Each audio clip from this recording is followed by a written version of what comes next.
Hi bro. Hi bro. Devara song వచ్చింది కదా, ఎలా కనిపిస్తుంది? నిజంగా చాలా బాగుంది. ముఖ్యంగా అయితే జాను కపూర్ మరి ఎన్టీఆర్ డ్యాన్స్ మాత్రం చాలా బాగుంది. ఇద్దరు కెమిస్ట్రీ కూడా చాలా బాగా వర్కౌట్ అయింది. సినిమా మాత్రం చాలా బాగుంటుంది. సో ఇద్దరులో ఎవరు బాగుంది? ఇద్దరు బాగున్నారు. ముఖ్యంగా ఎన్టీఆర్ డ్యాన్స్ మాత్రం చాలా బాగుంది. సో ఇద్దరులో ఎవరిని ఎక్కువ చూస్తున్నారు? ఇద్దరిని చూస్తున్నారు. లొకేషన్స్ కూడా చాలా బాగున్నాయి. ఇద్దరు డ్యాన్స్ బాగుంది.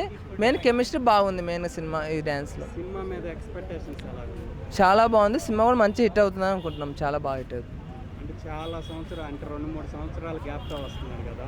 అదే అందుకనేసి మేము అనుకున్నాం ఎన్టీఆర్ కెరీర్లోనే ఇది one of the best hit కాబోతుంది. మొత్తం టాలీవుడ్ ఇండస్ట్రీలో కూడా ఇది పెద్ద హిట్ కాబోతుంది. సో RRR తర్వాత పెద్ద ఎక్స్పెక్టేషన్స్ ఉన్నాయి. ఖచ్చితంగా బిగ్ ఎక్స్పెక్టేషన్స్ అయితే చాలా మందికి ఉంది. ప్రజలు కూడా చాలా ఎక్స్పెక్ట్ చేస్తున్నారు, చాలా వెయిట్ చేస్తున్నారు కూడా ఈ సినిమా కోసం. గ్యారంటీ పెద్ద హిట్ అవుతుంది. ప్లస్ మేము ఏమనుకుంటున్నామంటే ఇప్పుడు మన టాలీవుడ్లో వచ్చేసి హైయెస్ట్ వచ్చేసి 2000 కోట్లు ఉంది. దాన్ని మించుతుందని మేము అనుకుంటున్నాం. డ్రీమ్స్లో డైలాగ్స్ వచ్చినాయి కదా, ఎలా కనిపించింది? చాలా బాగున్నాయి. ఫియర్ సాంగ్ మాత్రం ఇంకా ప్రత్యేకంగా ఉంది. చాలా బాగుంది. రీసెంట్గా ఒక సాంగ్ వచ్చింది కదా, అది కాపీ అన్నారు, అయినా అది ఇప్పటికే రికార్డ్స్ బ్రేక్ చేసింది. అది కాపీ అది అనేది నాకైతే తెలియదు కానీ డ్యాన్స్ మాత్రం చాలా బాగుంది. చాలా బాగుంది. సాంగ్ కూడా చాలా బాగుంది.